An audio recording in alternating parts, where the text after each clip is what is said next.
ہم نے اپنے چینل اور پیج پر ایک پوسٹ لگائی جس میں 3 باتیں تھیں کہ حملہ آور کا جنازہ مرزا نے خود پڑھایا، اس کو اپنے ہاتھوں سے دفن کیا اور اس کو اپنا بھائی کہا۔ یہ لکھ کر ہم نے سوال کیا کہ کیا یہ تینوں باتیں درست ہو سکتی ہیں؟ اس پوسٹ پر مرزا کے ایک چاہنے والے نے کمنٹس میں لکھا کہ پہلے آپ اس چیز کا پروف دیں کہ جنازہ انجینئر نے پڑھایا ہے اور اس میں یہ الفاظ بولے ہیں۔ اگر سچ ہے تو جواب دیں گے،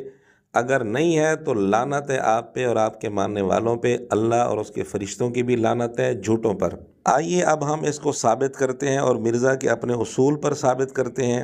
پھر دیکھیں گے کہ مرزا کے چاہنے والے مرزے پر بھی لعنت بھیجتے ہیں یا نہیں بھیجتے۔ اصل میں یہ تینوں باتیں مرزا نے خوارج کے حوالے سے سیدنا علی رضی اللہ تعالیٰ عنہ کی طرف منسوب کر رکھی ہیں، اور ایک دفعہ نہیں بہت ساری ویڈیوز میں اس نے یہ تینوں باتیں سیدنا علی رضی اللہ تعالیٰ عنہ کی طرف منسوب کی ہیں، اور آج تک مرزا اس کا حوالہ، اس کا ثبوت، پروف بالکل پیش نہیں کر سکا۔ نہ اس کا ثبوت پیش کیا، نہ ہی اعلانیہ اس سے رجوع کیا، بلکہ اپنی ان باتوں پر مرزا اب تک قائم ہے، اور اپنے طور پر دلیل سے ثابت کرنے کی کوشش بھی مرزا نے کئی ویڈیوز میں کی ہے۔ مرزا نے کئی ویڈیوز میں یہ بات کی کہ خوارج کے جنازے سیدنا علی رضی اللہ تعالیٰ عنہ نے خود پڑھائے،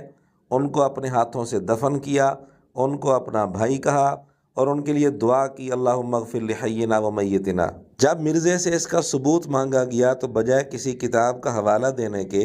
مرزا نے ثبوت یوں دیا، اس بات کو یوں ثابت کیا اور دلیل یوں دی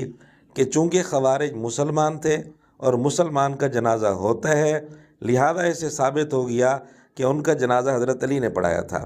اور ان کو اپنے ہاتھوں سے دفن کیا تھا، کیونکہ مسلمان کو دفن کیا جاتا ہے، اور ان کو اپنا بھائی کہا تھا کیونکہ مسلمان تھے، مسلمان کا بھائی ہوتا ہے۔ اس طرح